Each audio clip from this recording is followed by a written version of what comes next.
Alright, welcome to the series I discussed kind of recently on Twitch, where I want to do like a run through of Dark Souls, but where we really get into the lore of the series. Take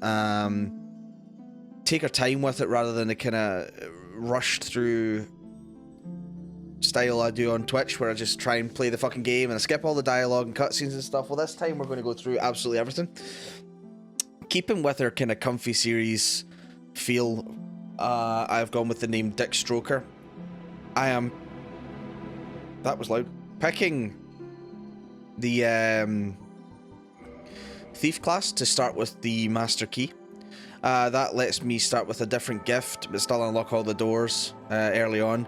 I'm starting with the Old Witch's Ring for details we will discuss a little bit later on. And yeah, that's pretty much it. We're going with the dark red ponytail because we can't have a red beard, so let's start. Dark Souls Remastered. The story lore through. In the age of ancients, the world was unformed, shrouded by fog. A land of grey crags, arch trees, and everlasting dragons.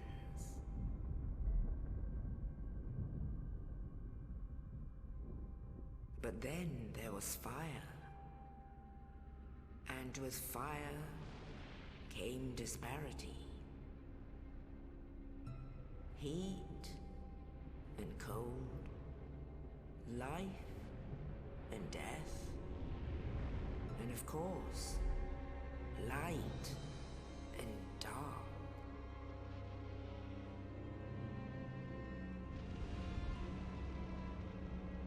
Then from the dark they came and found the souls of lords within the flame.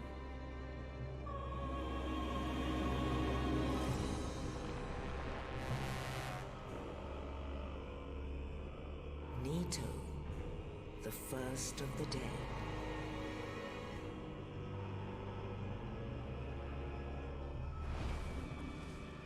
The Witch of Izalith and her daughters of Chaos. Gwyn, the Lord of Sunlight, and his faithful knights. And the furtive pygmy, so easily forgotten.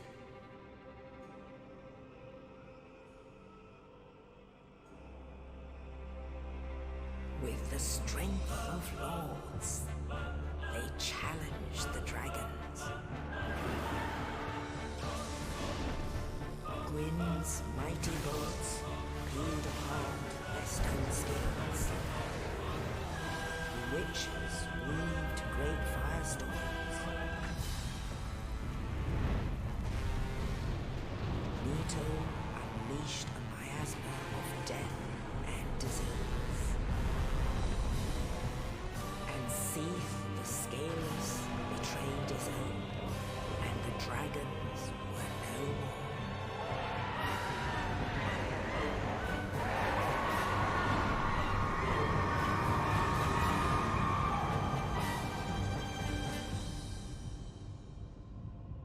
Thus began the Age of Fire.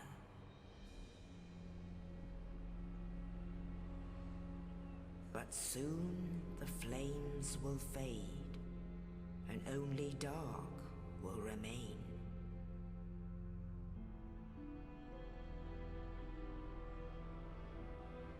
Even now, there are only embers.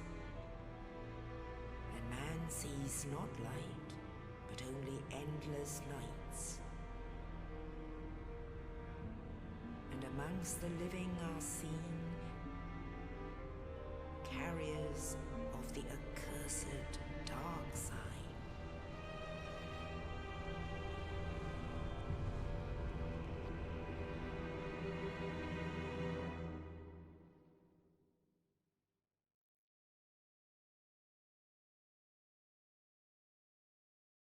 Ah.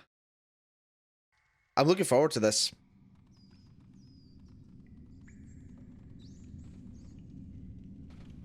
Yes, indeed. The dark sign brands the undead. Mm-hmm. And in this land, the undead are corralled and led to the north.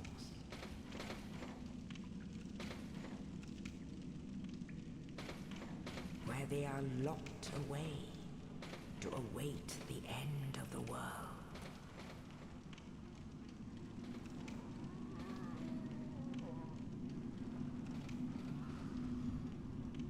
This is your fate.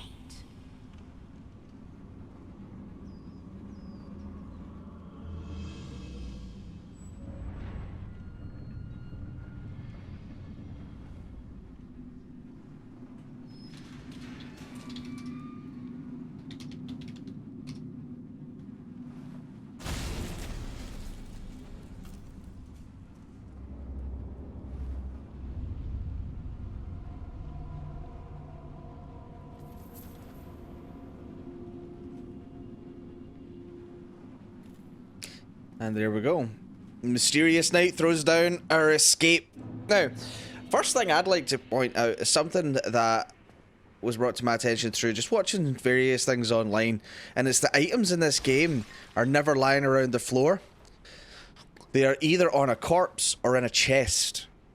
So it's interesting that instead of just throwing an item down, they've thrown a corpse down as if they know that's the only way we're going to get this item. Because I think it's pretty clear that whoever did that is trying to get us free from this cell, right? So, what did we start with? We started as a thief. Now, Dark Souls lore is very much described through its item descriptions and character dialogues, basically. So there will be a lot of like reading lore items and stuff. So, how do you do it? Right. Dungeon cell key. Key the dungeon of the Undead Asylum to the north. Mysterious Night, without saying a word, shoved a corpse down into the cell, and on its person was this key. Who was that knight, and what was his purpose? There may be no answers, but one must still forge ahead. So it's just giving you that little bite of information to make you think, well, why the fuck did they do that? Let's carry on and find out. We can now leave.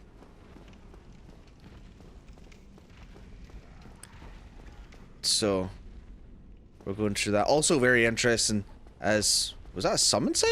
No, okay. You could see that fucker in there that we were coming back to kill later on. But notice that mark on this guy's chest here, right? Give me 2 seconds. I'm going to reduce the UI because it can be very invasive on the screen when you try to show things off. If you check our equipment and take that off, we've got the same mark. We are undead, but we haven't gone hollow. But we're still undead, so...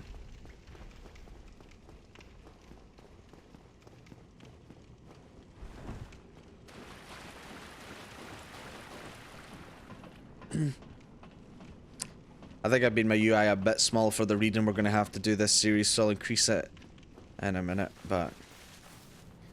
We do have our first bonfire, and we will rest at it. Just in case I die. That's not open yet. We have to go through here. So this will be a slow burn series. I have no idea when the parts will go up, how often the parts will go up, but it's something I really want to take my time going through. Another bonfire.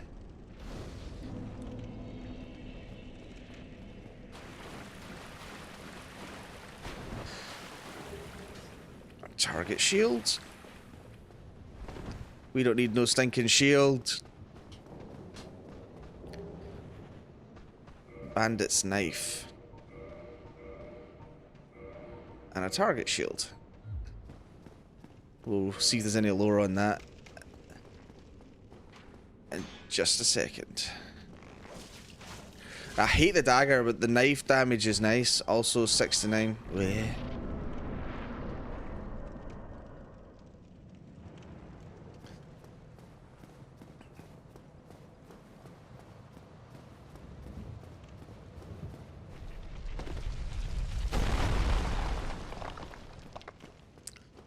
Hi. Oh, you. You're no hollow. Thank goodness. I'm done for, I'm afraid. I'll die soon, then lose my sanity. I wish to ask something of you. You and I, we're both undead. Hear me out, will you? Regrettably, I have failed in my mission, but perhaps you can keep the torch lit. There is an old saying in my family. Thou who art undead art chosen. In thine exodus from the undead asylum, maketh pilgrimage to the land of ancient lords. When thou ringeth the bell of awakening, the fate of the undead thou shalt know. Well, now you know. And I can die with hope in my heart. Oh, one more thing. Here, take this. An Estus flask. An undead favorite. Thank you, sir. Oh, and this. Now Thank you, I sir. must bid farewell. I would hate to harm you after death. So go now, and thank you. So from that we take that undeads can die. And that's pretty much where they go hollow, I guess. Now he's gonna die when we take a step away here. That was the sound of him dying. If we run back, we can see it. And we also got 100 souls for that. So yeah, I'm gonna go run and open this shortcut because I always forget. Although we probably won't need it till later on. You fuck. Oh, there we go. You can tell I've been playing this quite a bit recently, right?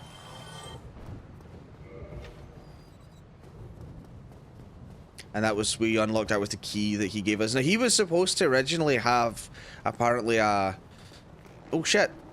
I was trying to lock on, but for some reason it centered my camera. Oh, shit! You fucker. He was supposed to have a bigger sort of part and be a completely different character than he turned out, but I guess they dropped it either budget cuts or time constraints or whatever. But yeah, he was supposed to have a lot more to him. Oh, that was too early. Give me it again. Thank you. Fucking up all my shit.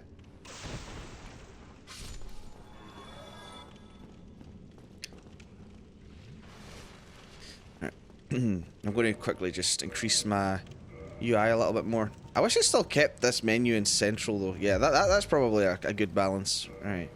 Okay, it's not so intrusive, but it's not minuscule that it's hard to make shit out. Quick tip for this boss. Forward jump in R2. For a big, nice, nasty attack like that.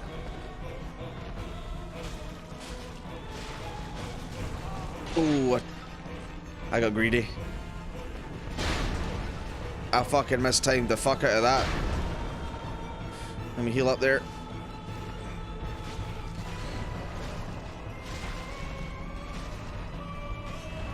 There we go. The trick with that dude is to not dodge too early. That door will open back up to the bonfire. And we've got humanity. Right, so before we move on, any lore to the bandit knife? Wide single-edged short sword is the favourite of lonely thieves and bandits. Primarily a slicing weapon, highly effective when used for critical hits, such as parrying or from behind. It is actually very good at critical hits. I noticed that even an upgraded short sword doesn't quite do the same damage the base dagger does. I was quite surprised by that. Not fully upgraded, but like a +3 or 4 still, I found. Less stable, but it makes parrying easier on the target shields, so pretty cool. Does the armor actually give us any lore? Decently made, smooth black leather is extremely quiet, a good thing for those to hide the shadows. Yeah, so because it's a light armor, you make less noise. This is a starting item. Old ring from an old witch, engraved minutely with indecipherable script, but seemingly useless. It is not useless. It has its use that we'll see later on. Big Pilgrim's Key. I guess we probably should have read the lore on that too, right? There's going to be a lot of reading in this series. I hope people don't mind. I know I'm not the first person to do this, but I wanted to go through it for my own personal reasons, and I thought it may be quite fun for some people who watch me play Dark Souls but don't know too much about the lore. Big Pilgrim's Key. Key to the inner door of the Undead Asylum, the main hall. Big key belonging to a chosen undead pilgrim. But this chosen undead knows not what the pilgrimage has in store.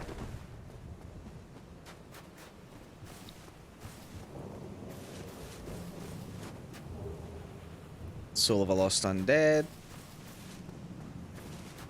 So I guess what the game kind of sets up in the beginning stages is that we're not special. We're another undead.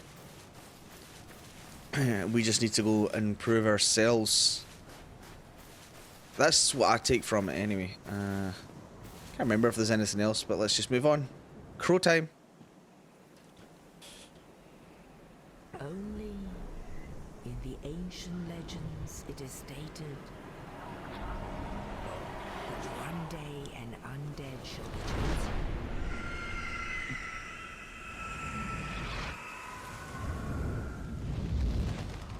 To leave the Undead Asylum in pilgrimage to the land of the ancient lords. Lordran.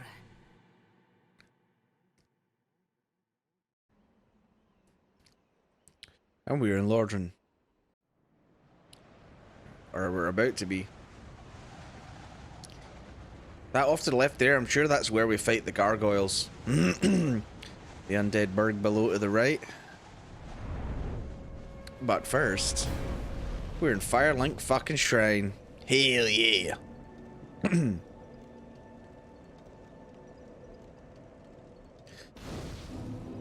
Level up, kindle at bonfires. Right, well let's go level up first. You know me, I'm going to go straight for endurance to begin with. Get the equip load up. Probably put some points into strength soon so we can switch up weapon usage a little bit. But for now we'll do that. Crestfallen! Well, what do we have here? You must be a new arrival. Let me guess. Fate of the undead, right? Well, you're not the first. But there's no salvation here. You'd have done better to rot in the Undead Asylum. But too late now. Well, since you're here, let me help you out. There are, actually, 2 bells of awakening. One's up above in the Undead Church. The other is far, far below, in the ruins at the base of Blight Town. Ring them both, and something happens. Brilliant, right? Not much to go on, but I have a feeling that won't stop you. So, off you go. It is why you came, isn't it? To this accursed land of the undead?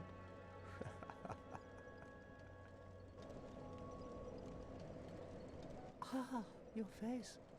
You're practically hollow. But who knows? Going hollow could solve quite a bit.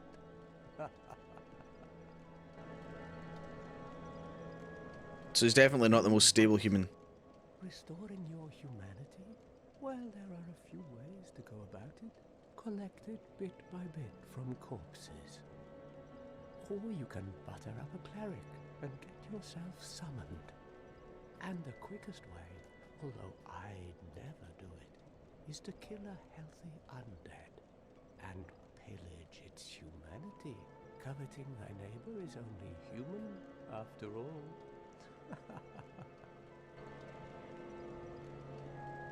So you got to watch, because if you just think they're finished and leave, you can miss out quite a lot of information by not talking to them multiple times. What are you looking at? Don't try anything clever. You might regret it. Guess he's worried after he just said that we might try and pillage his humanity. What? You want to hear more? Oh, that's all we need. Another inquisitive soul. Well, listen carefully. Oh, pardon me. One of the bells is up above in the Undead Church, but the lift is broken. You'll have to climb the stairs up the ruins and access the Undead Burg through the waterway. The other bell is back down below the Undead Burg, within the plague-infested Blight Town. Everyone's favorite area. Die again before I step foot in that cesspool. And even the game knows it. Ha ha ha ha ha. Right, quick. What more you got to say? Bloody hell, what is it now? You ask too many questions. Clearly. Right, one more try. What now? I'm not up for chatting. Leave me alone. Right, I wonder if he says anything else, and then we will leave him alone. Okay. Nothing else to say. And we'll take the humanities. Oh, 3 humanities, nice. And then we'll clear out Firelink Shrine. And there's also the fucking haircut man over there that we've got to talk to. I swear to God, that guy's haircut makes me feel ill.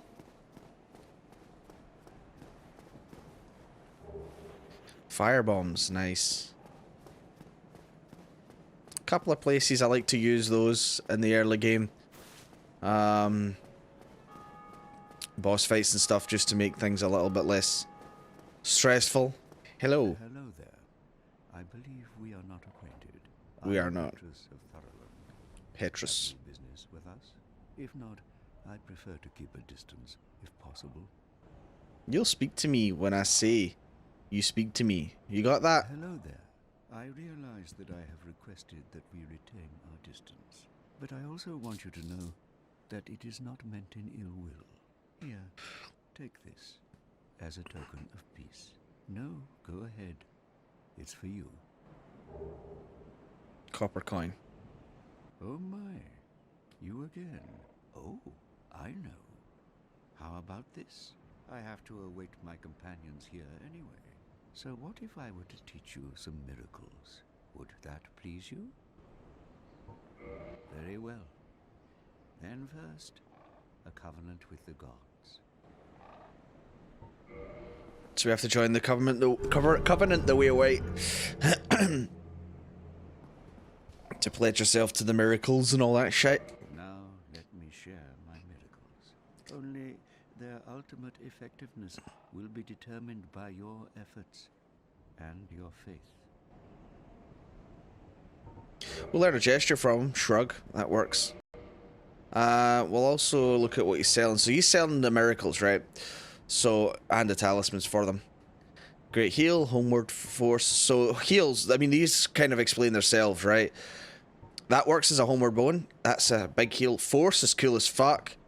I think that seek guidance means there's extra like signs, hints on the floor. And heal. So yeah, they're basically self-explanatory. There are more to them, like, you know, Great Heal excerpt borrows from only several verses of Great Heal. As a result, it can only cast a stark few times, right? So, homeward would normally link to one's homeland. Only the curse. This is actually very interesting lore on this one. Would normally link to one's homeland. Only the curse of the undead has distorted its power, redirecting the casters to a bonfire, or perhaps for the undead this serves as home. So yeah, we're on a journey, right? So we don't have a set home, so bonfires serve as our home. We'll read more of these as we get them. I just particularly like that one. Miracles is not going to be a focus, at least not for new game. That's going to be pyromancy, but we'll still incorporate them in at some stage, though.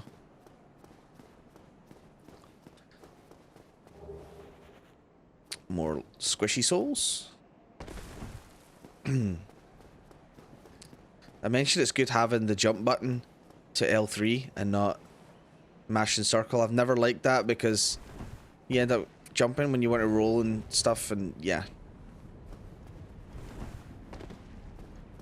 Oh, let's find the rest of the items scattered about here. I think I changed what I was trying to say halfway through that sentence. There's another one around here, right? Yeah. Also some shit down there, but it's none of it we're going to use yet, so I'm not going to bother. And let's make our way to Undead Burg.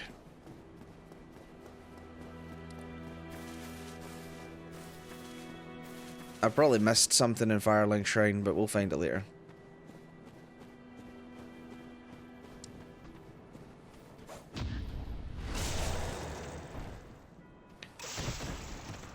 Wait for this guy. He might do like his massive flying attack. No, he didn't. Sometimes they like to do that weird flying, and sometimes their AI bugs out and they just jump off the cliff. It's hilarious. But before that guy starts healing us with fire bombs. There we go. That one I've always got a tendency to do a little bit early. But it's not too hard to parry as long as you don't button mash. So it's undead. Ho ho, just dodged in time. And we'll come over here for a ring of sacrifice.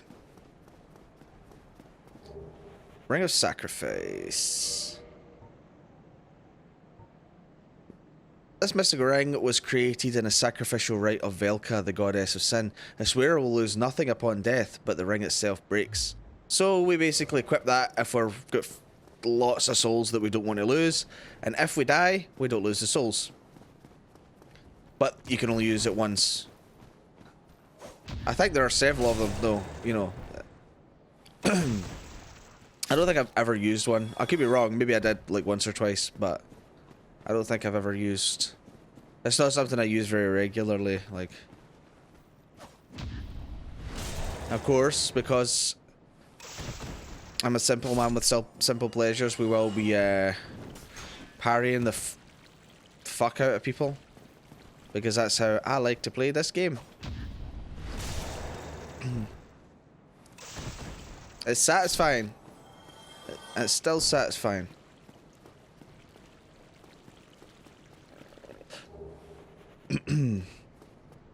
So another thing that's always interested me as well when it comes to lore of this game is what you find on the Lust of the Undead. You'll find certain items from certain enemy types, and it's very deliberate in my opinion. And I'll explain that as well once, you know, that starts cropping up. But Undead Burg, first, quote-unquote, first area of the game. I mean, the game's left open for you to go to. Whoa, I parried both of them and somehow got him. Too early? Yeah, I panicked because he was... I didn't expect to regain control so fast. But yeah, this is the real first area of the game, right? The game's left open for you to go to several places at the start, but everywhere is going to give you trouble if you go there first. This is kind of the easiest route, so it's mostly what people go for first.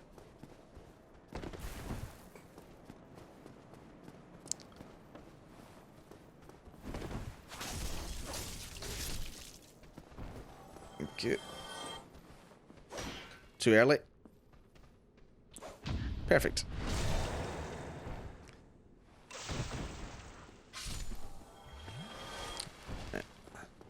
Let's go down here, actually. See an item down there. See, again, it's like the world's always set out for a few. If you just stop and explore, you'll see, oh fuck, there's an item there. How did I get to that? Oh look, I could break those barrels, you know.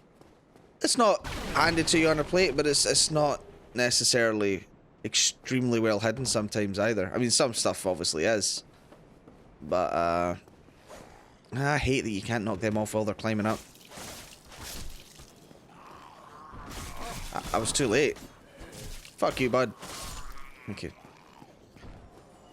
Oh, look at this guy up here. What the fuck? So what does this say? Try anywhere. Eh? Is that an invitation?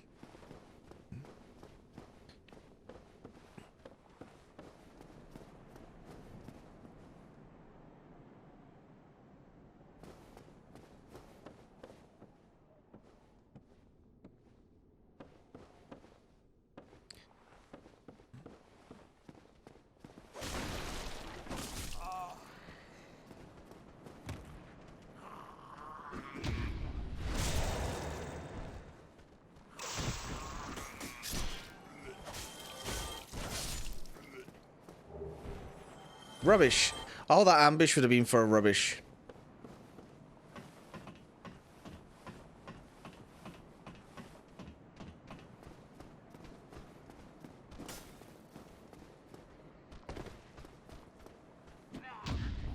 Don't know where you came from, bud, but you're dead now. More souls for me, I guess. I also like how this Dark Souls fog walls don't necessarily mean boss battles.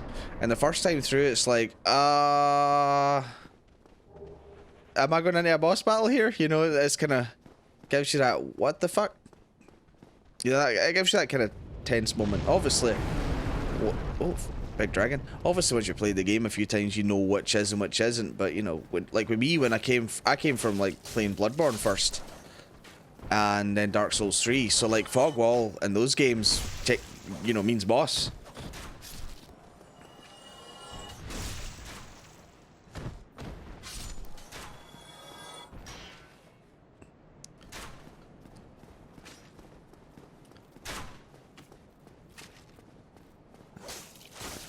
So that first playthrough was kind of nice. It had that extra little tension.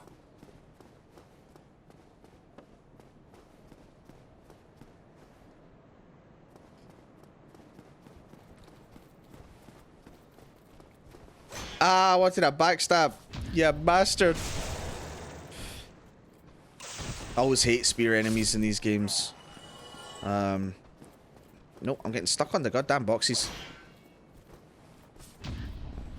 I've gotten better at parrying them over the last little while, though. Oh, actually, let's go clear out the item that's over there.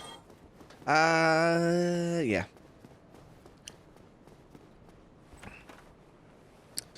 The reason I'm looking forward to this as well is this game, you know, it's like I said earlier, there's no set path with it, so even I don't know what order I'm going to do things. I'm going to try and do things that show off as much as possible.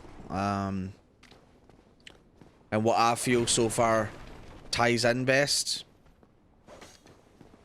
Too early? Oh no, I thought he was doing like a backswing.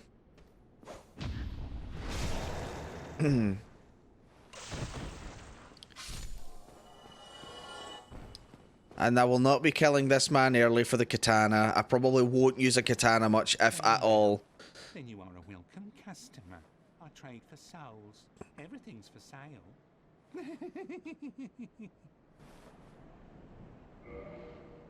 I will buy the, oh, I want the repair box. I'm buying that because I know I still need that for one door later.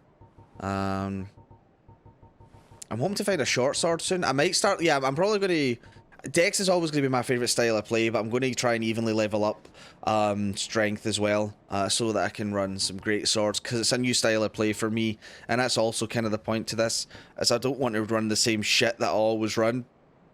I want to have a bit of variety in it for myself as well. I mean, I'll probably run even without a shield a few times and stuff, you know. I want the souls, though, to get that repair box, because there's nothing worse than it breaking when you're in the middle of nowhere and having to try and get back to Andre in the early stages of the game, so... Oh, fuck. Oh, fuck! You are an arsehole. You're an arsehole! You're both arseholes! I'm fucking in a bad place here. God damn it. Like, they got into such a fucking synchronized rhythm there, and because the fucking dagger is shit with range, I couldn't catch both of them. Yeah, see, these guys fucking fuck off. Like with a sword, that shit doesn't matter, because you're going to swipe through both of them. But not having the range can be so fucking deceptive. Woo. Imagine getting fucked up to like the most basic enemies in the game. And this is my point, it's because I'm too used to one style of play. Right? And I don't want to get any fucking bad habits like that.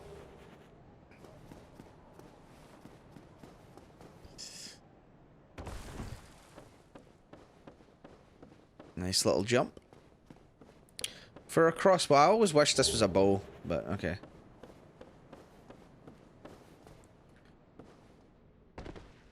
There we go. And we'll go rest at this bonfire. And